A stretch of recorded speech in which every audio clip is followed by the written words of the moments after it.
Yeah, so we can have the answers.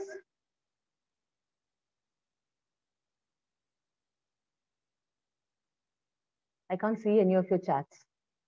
Yes, now I can. So we have C, somebody told us A. Okay, we'll come to the answer now. Now, what is the setting reaction for alginate? That is what we have to look for now. What is the setting reaction of alginate?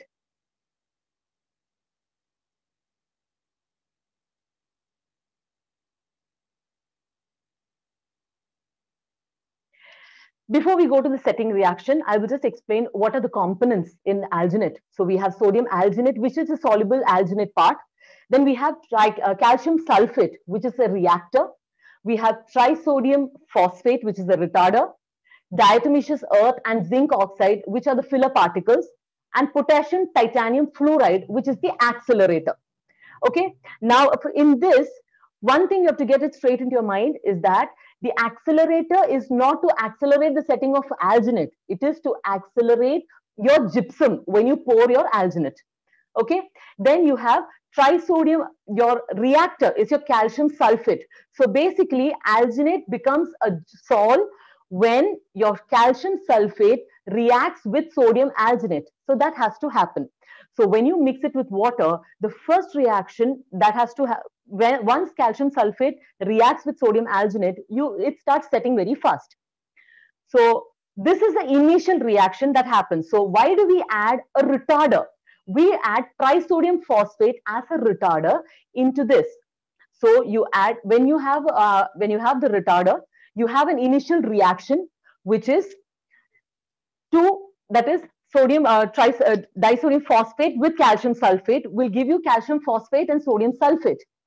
When this retarder gets exhausted, that is when your calcium sulfate will react with alginate, that is potassium or sodium alginate, to give you calcium alginate, and that is what gets you the solidified form of alginate impression material. So coming back to our question, once you're adding something which is having a high content of calcium sulfate and magnesium, what really happens is that you have lesser of the retarder and more of the reactor, right? So ultimately, your setting reaction becomes really fast. So that is why it is acceleration of the setting reaction. So a lot of them have given the correct answer as C. So I presume you guys have thought that this is the reaction that happens for alginate, and that is why it is accelerating the setting reaction, right? So coming to the next question. Next question is something about hardness tests. We know there are different types of hardness tests. There are micro hardness tests and macro hardness tests. One very, very common topic which is asked in a lot of MCQs is from the hardness test. They ask you in various ways, This is just one question that is asked. They have asked, what is the shape of the intender in Knoop hardness test? We know there are different hardness tests which is there, and each of them are done with a machine which has a different shaped intender. Now, that is what has to come here.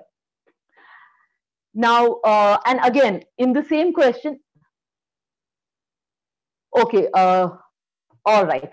I'll go a little bit slower for you guys. Okay. Should I go back to the first question, doctor, or can we continue from here?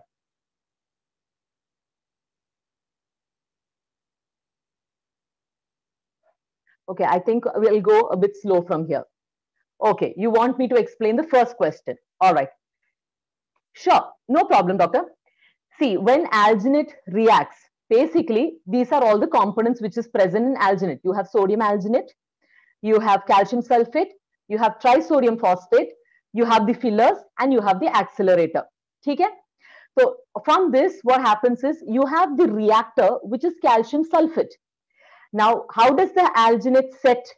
The reactor has to react with sodium alginate, and then it starts setting. Now, as soon as you pour water into alginate, if this reaction takes place, you will not get any proper working time for alginate. So you will not be able to take a proper impression, right? So what happens for that sake, for retarding or slowing down the reaction, you add something called as a retarder. So yahan pe this retarder that is added is trisodium phosphate. So when you have trisodium phosphate, the reactor first reacts with this retarder. Once the retarder is exhausted, that is when it will start reacting with with the soluble alginate part. Now you get that space, that is your working time. That is how you get working time for alginate. Are you clear till now? Is this okay? Great. So now when you poured water, once you pour water, your reactor and your retarder, that is your sodium phosphate is your retarder and your calcium sulfate is your reactor. They both react together to form something called as a calcium phosphate and sodium sulfate. All right. Now, once your retarder gets exhausted, that is, once the amount of retarder, you must realize that in your alginate composition, you will if you are having about 14 by weight of reactor, maybe it's just 2 or 3 that you have of the retarder. So, okay, so once that, because you don't want to keep on prolonging the working time for a very long time, you need a manipulative working time. Okay, so once this retarder is exhausted, what happens? Your potassium alginate or sodium alginate, that will react with the calcium sulfate, which is present back, and then you will get the alginate. That is the in the consistency where you can take an impression. Now, coming to this question, you are going to add water which is having high amount of calcium sulfate and magnesium. So when you add again calcium sulfate, so your ratio of 14:2 is again changed, where you are adding more calcium sulfate than your retarder can take. So your retarder will burn out really fast. So what happens? Your setting takes place very, very fast. So your answer is going to be the acceleration of your setting reaction. So that is how you will need to manipulate your thought when you see a question like that.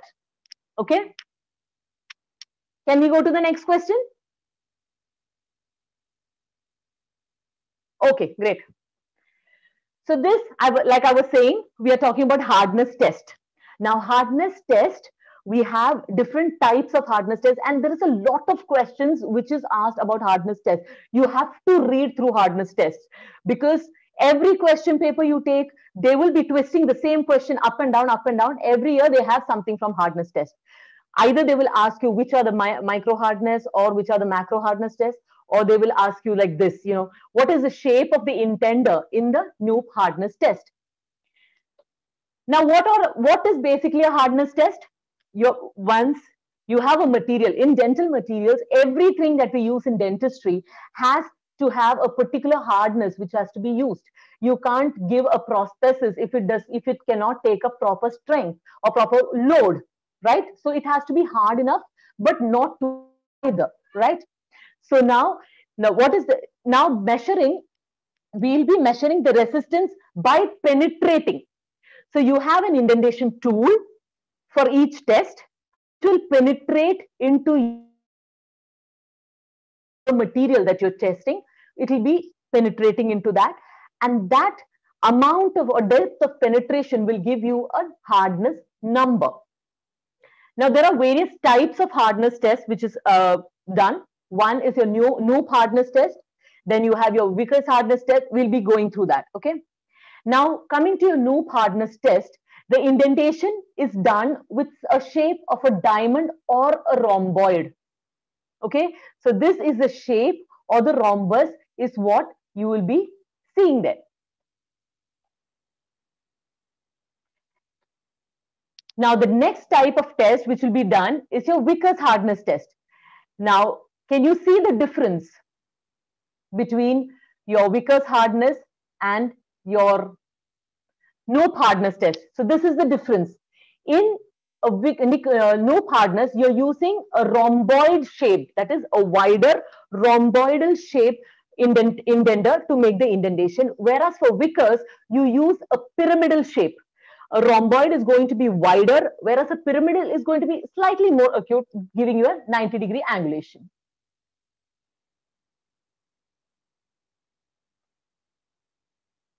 Then you have something called as a Brinell hardness test. Now, in Brinell hardness test, what is happening is you are going to have an indenter which is going to be circular in nature. It is going to be circular, and that hard indentation is going to be made. So here I have a picture which will show you the indenter shapes for each of them. That is, Brinell is circular, Rockwell is again diamond pointed, Vickers is again, I'm sorry, this is pyramidal, and Knoop is going to be rhomboidal. So now coming to your question, shape of the indenter in Knoop hardness test. Okay, guys, I think you can put it up in the chat.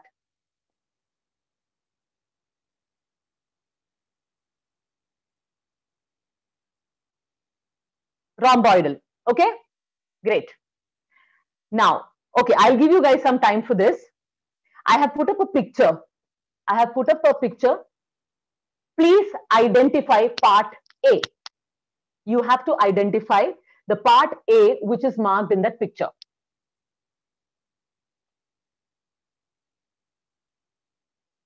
And you can start putting up your answers in the chat box. I'm just giving you 2 minutes time, okay?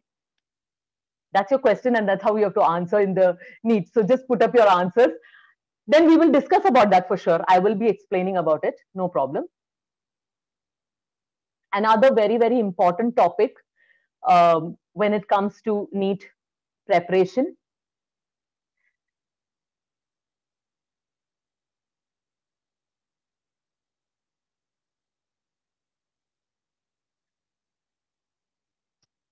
Because again, casting procedures, casting defects is a very, very commonly asked topic for NEET. So that's a very, very important topic which has to be discussed, which you guys have to go into detail. So I suggest you guys don't just jump into reading textbooks. It's going to be really traumatic. You're going to have a tough time because you'll become stressed out. It's very common, you know. You just start reading the textbooks. You don't know from where to start, where you end. You get so stressed out that you just close your books, leave it there, and just let it be. So it's always better that you go through previous question papers, keep working on a lot of question papers. That will give you a confidence that, okay, these are the type of questions that they ask, and this is how I need to approach them. You always have time. You can go back and look back through it, and you can attempt it. So are you guys done answering for this question? Shall we go to the answer? Okay. So now when you come to this question, I think most of them have given me the correct answer. It is crucible former.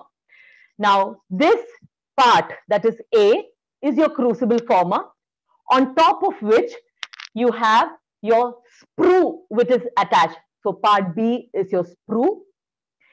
Your sprue is attached at an angulation of 45 degrees to your wax pattern. Okay, your wax pattern and your sprue is attached at a 45-degree angulation. So your C is your wax pattern. C is your wax pattern, A is your crucible former, and B is your sprue. So we have a wax pattern first. We attach a sprue to it. We take out the pattern with the sprue, invert it, place it into the crucible former. That is how it is kept. Okay. And then what is D? D is your investment material. All of you all must be knowing that you do casting with investment material. You have something called as an investment plaster. So you have investment products which you use for investments, especially when it is exposed to very high temperature. You are going to be casting, you're going to be melting metal and pushing it to it. So it has to withstand. So you use the investment material and not other gypsum like normal plaster or stone or dye stone. Okay. So D is your investment material. E is your casting ring. So around your crucible former, you have a casting ring which is placed. On the crucible former, you have a sprue and your pattern, and then you tap and put through the investment material which is through the casting ring. And this is the space, that is, there should be a space between the top limit of your investment and your wax pattern. That's approximately to about 6 millimeters minimal space should be available. Otherwise, your investment is going to crack. When you finish your casting and take it out, your investment is going to just crack and chip off. What happens when your investment cracks? When you're pushing in molten metal, if there is crack in your investment, the metal is going to go all the way through there. So instead of maybe your coping or your crown, you're going to get a whole crackered up thing there. All right. Okay. When and where do we use this? Okay. See, we use casting, especially when you're making crowns, bridges, cast partial dentures. These are the three places where you're evidently going to be using casting. Of course, again, you have casted restorations like inlays, onlays, overlays. All these are going to be done with casting. So once you do a tooth preparation, how do you make a crown? That's the basic of this. How do you make a crown? Once you're done with your tooth preparation, you do a tooth preparation in the patient's mouth. Then you take an impression and send it to the lab. This part, what we are discussing right now about investments and all those things, everything is your laboratory section. You are going to be doing this in the lab. If any of you are interested to be taking prosthetics, then you will be doing it in those 3 years of when you will be doing your post-graduation too. So that's where it comes. So since you asked me when and where, that's where you use this. So once the cast is made, once on the cast, you do something called as die cutting, and then you do something called as a ditching process. That's okay. Let's not go deep into it. On that, you make a wax pattern, and then because you have to get the shape. If you are having maybe a PFM crown, a porcelain fused to metal crown, okay, so you have a metal coping onto which a ceramic is added, and you get a ceramic crown, right? So that coping can be done by this. Now, casting is kind of like outdated. Not most of them are outdated, but you can't say it's outdated because most of them still use casting. Especially when you're doing with hand, you have to have casting. Unless and until you are going to be milling. Now, milling is another option where it is completely computerized. All this is done in the computer. There's no wax pattern. You're just making a computerized system and you have a CAD CAM to mill it. Okay, so that is the second section of this. Can we move to the next one? Okay. So like I said, these are the parts. You have the crucible former here. You have your sprue. This is your wax pattern, your ring liner or your casting ring with the ring liner. And you have investment material, which should be above your wax pattern by around 6 millimeters. Okay. So that is your answer. Okay. Now, I think this will be quite an easy question. In which situations do you use frozen glass slab technique? Which cement will you use frozen glass slab technique? You can put up your answer, then we'll discuss about it.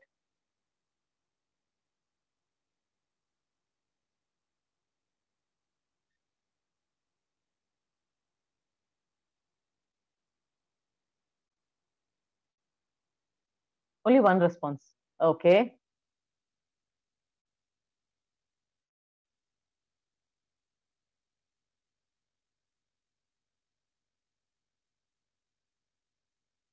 Are you guys done? You have all the options, A, B, C, everybody's put up everything. Okay, great.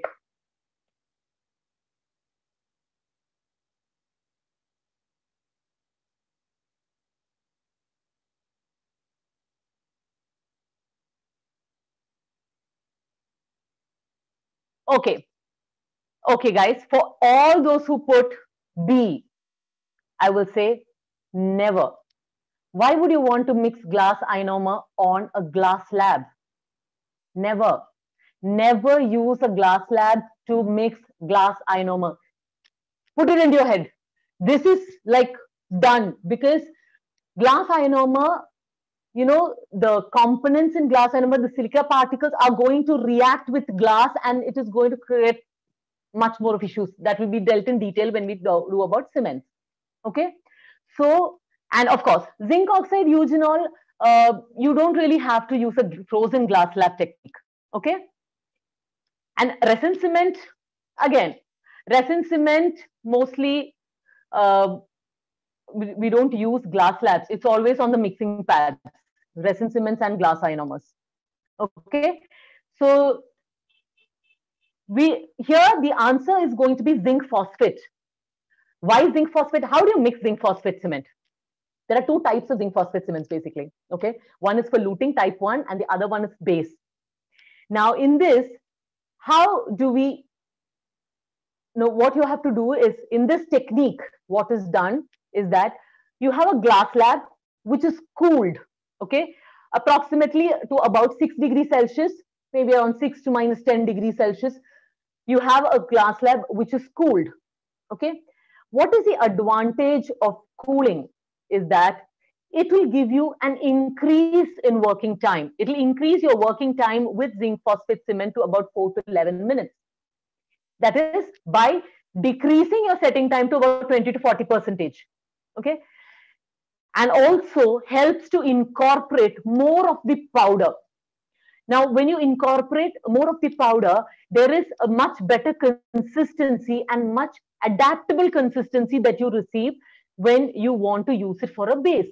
Okay. Now, as you know, once you mix zinc phosphate, okay, you mix it in a circular motion, part by part, you mix it in a very circular portion. And when you lift your spatula, you have to have a stringy appearance for luting, right?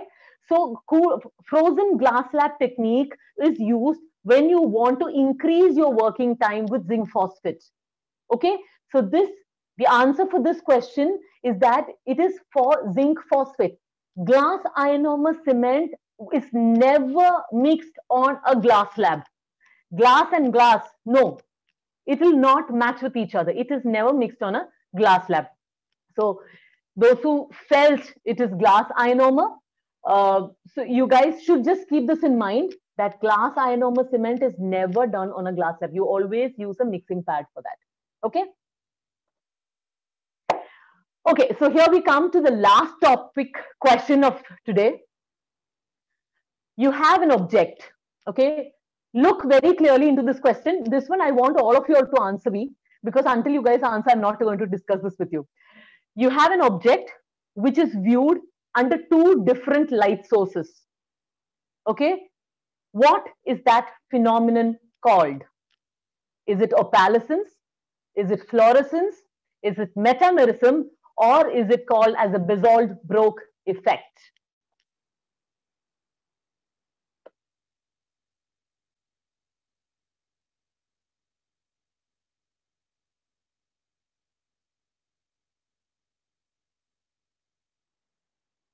Great. I think most of you guys have got the correct one. Yes, it is called as metamerism.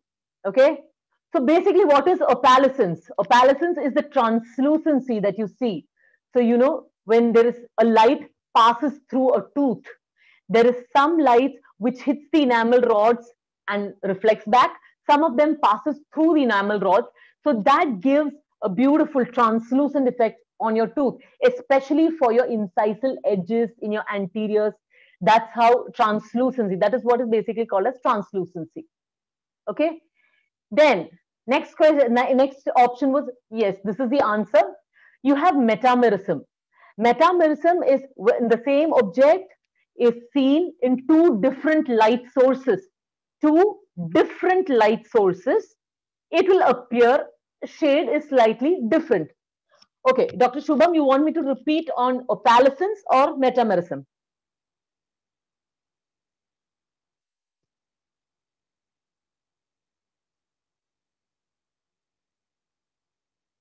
Opalescence. Okay. Opalescence is basically translucency. Okay. When you see the incisal portion of your anterior tooth, you will see it is much more your enamel is much more translucent than your dentinal level, right? When you smile, that is what gives you that sparkling white appearance. It is the translucency that gives you that sparkling white appearance. As you know, your dentin is much more yellowish in shade than your enamel. So what happens in translucency, that is opalescence, is that when light goes and hits on your incisal edge, okay, through the enamel, you have enamel rods which is arranged, right? So some of the light passes through it and some of the light hits the rods and scatters off. So that is what gives you a translucent effect. Okay, so to get that effect in, for crowns, you add something called as a cerium oxide for ceramic crowns and veneers and all, to get that translucency into that. All right, is that okay, doctor?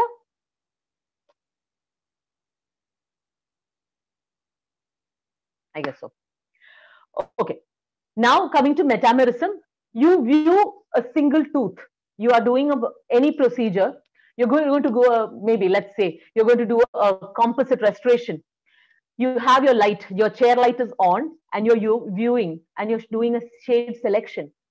You do your restoration, and your patient walks out, goes into the light, and says, "Oh, doctor, see, this was not what you showed me inside. In that light, it was looking different. Now, this in the sunlight, it is looking something else."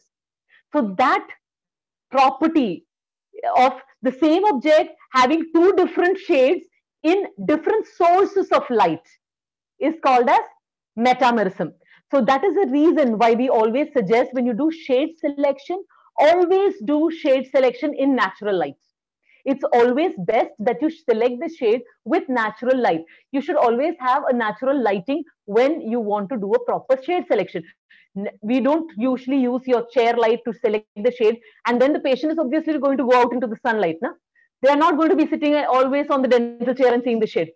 So you have to always make sure that you select that shade in natural light.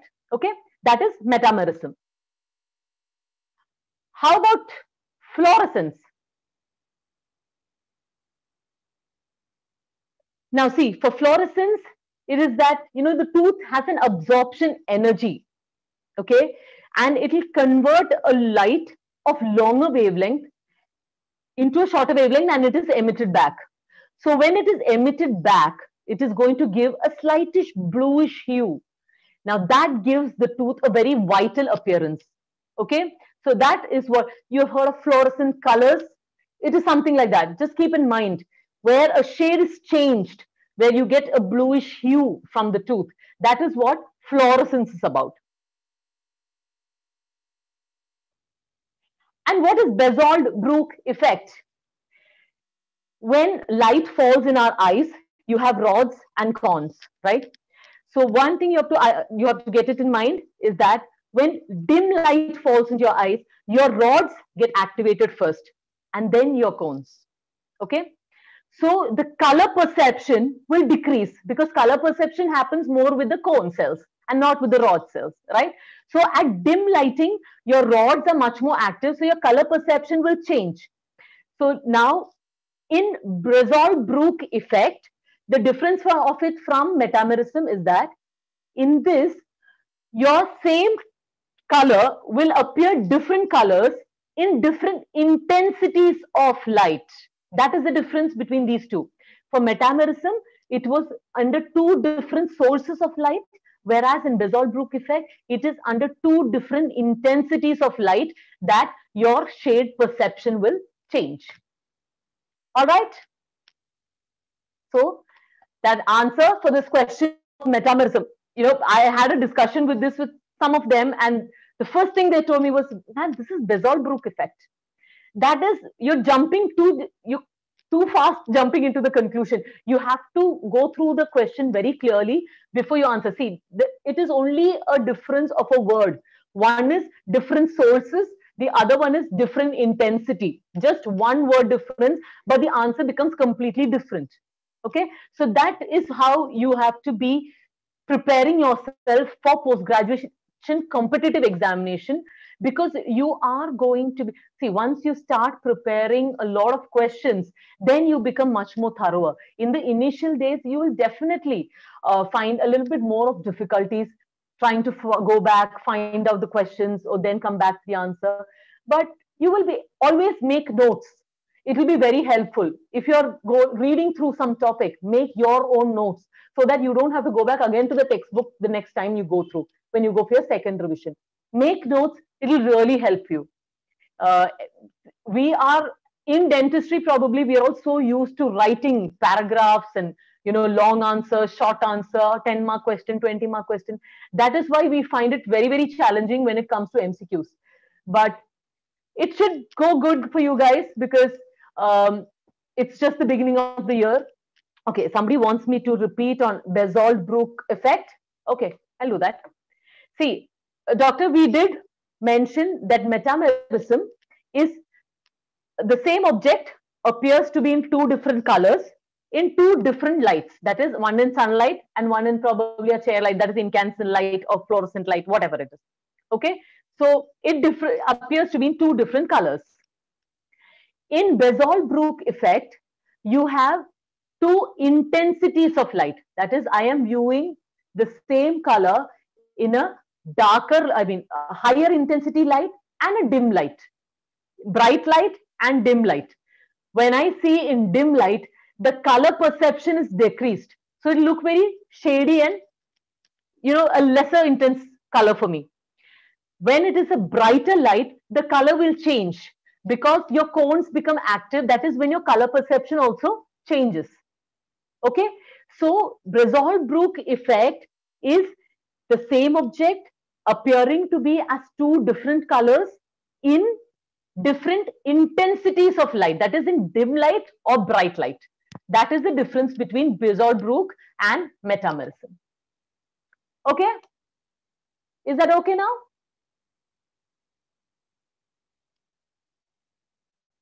All right, fine. So tomorrow we have a session in orthodontics by